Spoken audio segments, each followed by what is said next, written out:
1 नोव्हेंबरच्या मोर्चासंदर्भात मुंबईत विरोधकांची महत्त्वाची बैठक सुरू। मतदार यादीच्या मुद्द्यावर काढण्यात येणाऱ्या मोर्चाबाबत चर्चा।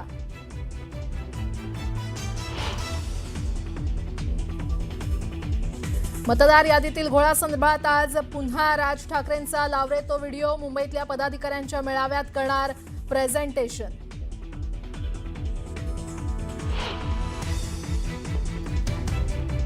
नेते एकत्र झाले तर शेतकरी एकत्र येतील। कर्जमाफीसाठी मरण पत्करण्यासही तयार। बच्चू कडूंचा शेतकऱ्यांना इशारा। तर मुंबईला जाऊन यश घेऊनच येण्याचा विश्वास व्यक्त।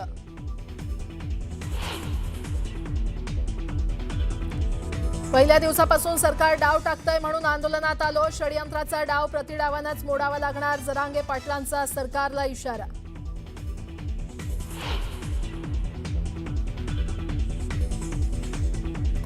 आज मुंबईत बच्चू कडू आणि मुख्यमंत्र्यांची चर्चा होणार। मुख्यमंत्र्यांनी कर्जमाफीची तारीख दिली नाही तर रेल्वे बंद करण्याचा कडूंचा इशारा।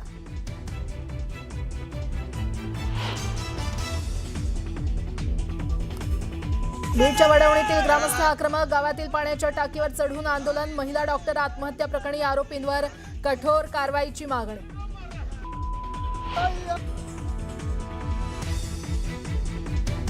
मंत्री माणिकराव कोकाटे व्हायरल व्हिडिओ प्रकरणी पोलिसांकडून न्यायालयात अहवाल सादर। रोहित पवारांच्या विरोधात कोकाटेंकडून अब्रू नुकसानीचा दावा।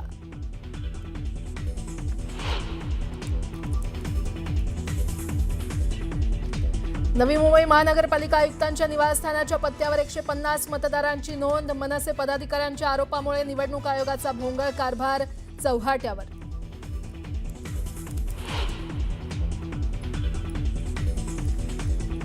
नांदेड जिल्ह्याच्या हदगाव तालुक्यात ढगफुटी सदृश पाऊस। नदी नाल्यांना मोठा पूर।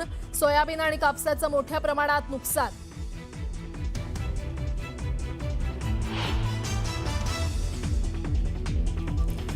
परळीमध्ये एका कुटुंबाला घरात घुसून लाठ्याकाठ्यांनी बेदम मारहाण। पोलिसांकडून तक्रार घेण्यास टाळाटाळ। पीडितांची पालकमंत्री मुख्यमंत्र्यांकडे न्यायाची मागणी।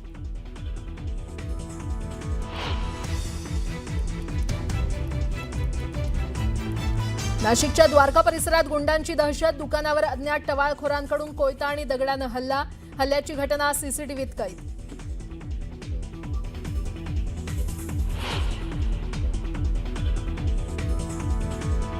आणि गुंड निलेश घायवळनं 3 वर्षात 58 एकर जमीन घेतली। जामखेडमध्ये कुटुंबियांच्या नावे घेतली जमीन।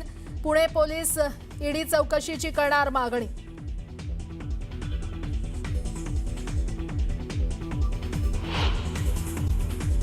मध्ये आता आपण पाहणार आहोत दुपारच्या महत्त्वाच्या 100 बातम्या अतिशय वेगवान स्वरूपात।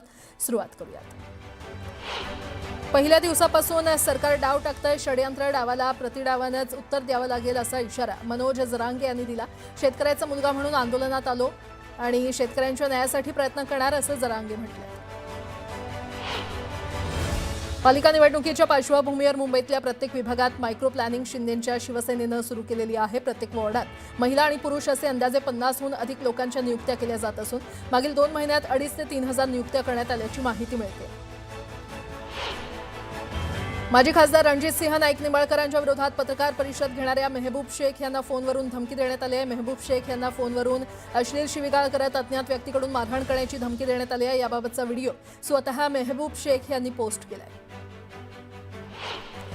मंत्री माधुरी मिसाळ यांची पुण्यातील टीडीआर प्रकरणात राज्याचे मुख्यमंत्री देवेंद्र फडणवीस यांच्याकडे तक्रार करण्यात आली आहे। पर्वतीमधील जनता वसाहत इथे झोपडपट्टी पुनर्वसन योजनेच्या नावाखाली 762 कोटींचा लँड टीडीआर लाटण्याचा प्रकार घडला होता। आगामी स्थानिक स्वराज्य संस्था निवडणुकांसाठी उमेदवारांच्या खर्च मर्यादेमध्ये वाढ करण्याचा निर्णय राज्य निवडणूक आयोगानं घेतला आहे। आधीपेक्षा 1.5 पटीहून अधिकची वाढ करण्यात आल्यानं उमेदवारांना दिलासा मिळणार आहे। मुंबई महानगरपालिकेच्या निवडणुकीच्या तयारीला वेग आला असून राज्य निवडणूक आयोगाने आरक्षण निश्चिती आणि सोडत कार्यक्रमाचे सविस्तर वेळापत्रक जाहीर केले। महापालिकेची 11 नोव्हेंबरला आरक्षण सोडत काढली जाणार आहे। धाराशिव अंतर्गत रस्त्याच्या विकास निधी थांबवल्याचा वाद पेटलाय। पक्षप्रवेश करतो असं सांगून शहरातील विकास निधी पालकमंत्र्यांकडून थांबवून घेतला असे बॅनर भाजपकडून लावण्यात आले आहेत। या बॅनरच्या माध्यमातून त्यांनी खासदार ओमराजे निंबाळकर यांच्यावर निशाणा साधला। फलटणमधील महिला डॉक्टरच्या आत्महत्या प्रकरणावरून तृप्ती देसाई यांनी रुपाली चाकणकरांना लक्ष केलंय। राज्य महिला आयोगाकडूनच जर महिलांवर अन्याय होणार असेल तर मग या आयोगाचा उपयोगच काय असा सवाल त्यांनी विचारलाय। तर चाकणकर महिला आयोगाचे अध्यक्ष आहेत की राजकारण्यांच्या प्रवक्ते आहेत असा टोला देखील त्यांनी लगावलाय। फलटणमधील महिला डॉक्टरच्या आत्महत्या प्रकरणी महिलेच्या गावातील ग्रामस्थ आक्रमक झाले आहेत। गावातील पाण्याच्या टाकीवर चढत शोले स्टाईल आंदोलन करण्यात आलं। आरोपींवर कठोरात कठोर कारवाई करण्यात यावी अशी मागणी त्यांनी केली आहे।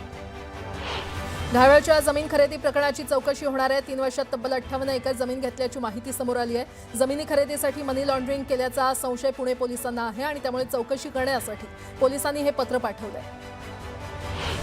जैन बोर्डिंग जमीन व्यवहारातील वादावर आज धर्मदाय आयुक्तांकडे सुनावणी पार पडणार आहे। ट्रस्टच्या नावावर जागा झाली नाही तर 1 तारखेपासून गुप्तीनंदी महाराजांनी आंदोलनाचा इशारा दिलाय।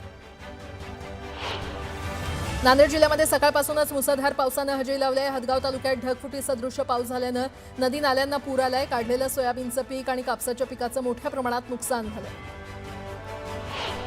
निफाड तालुक्यात मुसळधार पावसानं कहर केलाय। नदी नाल्यांसह ओढ्यांना पूर आलाय। या पुराचं पाणी शेतात शिरल्यानं पिकांचं मोठ्या प्रमाणात नुकसान झालंय। पिकं पाण्याखाली गेल्यानं शेतकरी हवालदिल झालाय।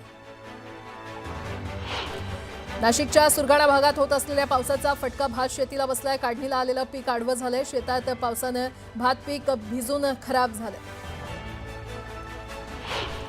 सोलापूरच्या अक्कलकोट तालुक्यात ओढा ओलांडताना पाय घसरून पडल्यामुळे 12 वर्षीय मुलगा वाहून गेला। मुलाचा शोध घेण्यासाठी प्रशासनाकडून 20 तासांहून अधिक मोहीम सुरू आहे।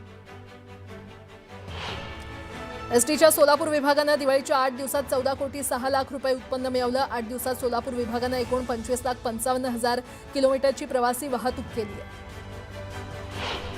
चाळीसगावच्या कन्नड घाटात दरड कोसळली। दरड कोसळल्यामुळे धुळे सोलापूर राष्ट्रीय महामार्गावरील रस्त्यावर मोठे दगड आणि माती साचली। काही काळ वाहतूक विस्कळीत झाली होती। महामार्ग पोलिसांनी तात्काळ घटनास्थळी धाव घेत दगड माती हटवली आणि काही वेळातच रस्ता वाहतुकीसाठी मोकळा केला।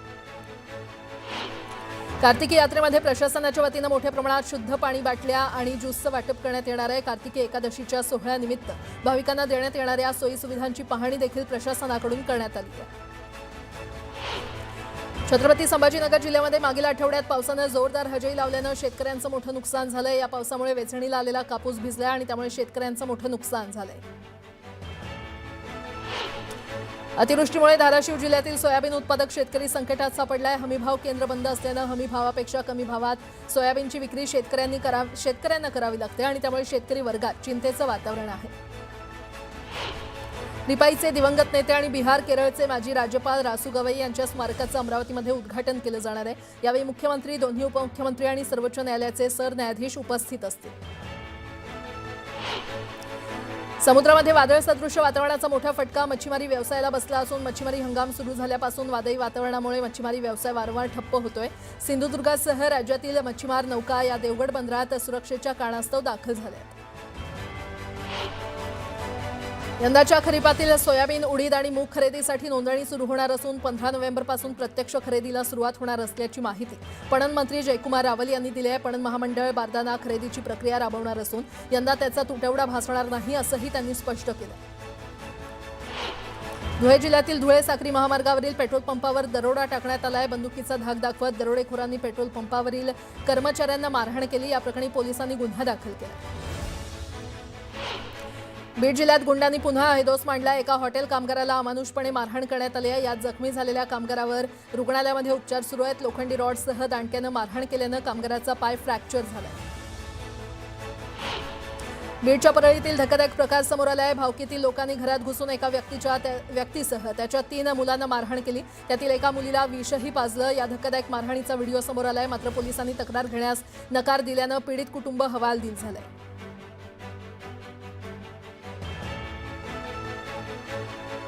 विश्वासाच्या बाबतीत प्रबोधन करत असेल, एका गावात जाऊन अंधविश्वास कसा खोटा असतो हे दाखवण्यासाठी जर तिथं त्यांनी डेमॉन्स्ट्रेशन केलं, एक राख घेतली, पावडर घेतली, नाहीतर भस्म दाखवलं आणि त्यातून काहीतरी उत्पन्न करून दाखवलं, म्हणजे एक डेमॉन्स्ट्रेशन केलं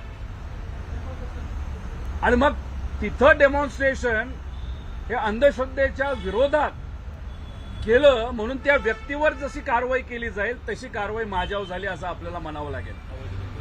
म्हणजे एखाद्या गावामध्ये अवैध धंदे चालू असतील आणि त्या बाबतीत जर मी कंप्लेंट केली तर त्या अवैध धंदे करणाऱ्या लोकांवर कारवाई न होता ती माझ्यावर झाली असा तो विषय आहे. आणि याच्यामध्ये त्यांनी काय सांगितलं ती 15 दिवस चौकशी. एवढ्या चिरकुट विषयासाठी जर तुम्ही 15 दिवस चौकशी करत असाल म्हणजे हे हास्यास्पद आहे. त्याच्याच बरोबर तुम्ही जर मला फोन केला असता तर देवेंद्र फडणवीस साहेब मी स्वतः आलो असतो.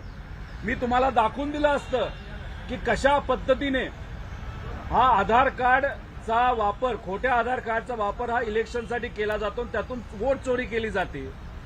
तुम्ही पोलिसांचा वेळ या चिरकुट गोष्टीसाठी तिथं घालवला आणि ह्या विषयावर अभ्यास करण्यासाठी, इन्व्हेस्टिगेशन करण्यासाठी 15 दिवस लागतात. प्रेझेंटेशन बनवायला आम्हाला 1 दिवस लागला. आता याच्यामध्ये आपण जर गेलो तर त्यांनी सांगितलं की इन्व्हेस्टिगेशन हे झालंय, म्हणजे 15 दिवस इन्व्हेस्टिगेशन करायला लागलं असं देवेंद्र फडणवीस साहेबांनी सांगितलं. इन्व्हेस्टिगेशन कुणी केलं तर होम डिपार्टमेंटली केलं. आता होम डिपार्टमेंटली इन्व्हेस्टिगेशन पूर्ण केलं असेल ते FIR कुणी करायला पाहिजे होता, तो होम डिपार्टमेंटली करायला पाहिजे होता. पण तसं अजिबात झालं नाही. हे 40 पैशाचे सोशल मीडियाचे भाजपचे जे कार्यकर्ते आहेत त्यातल्या एका कार्यकर्त्याने माझ्यावर FIR केला. आता या FIRचा तुम्ही जर अभ्यास तिथं केला तर याच्यामध्ये मी डेमो केला म्हणून FIR आहे. त्याच्यामध्ये फार वेगळे कलम टाकले. कलम 336(2), कलम 336(3) म्हणजे फसवणूक केल्याचा हे कलम आहे, फ्रॉजरी.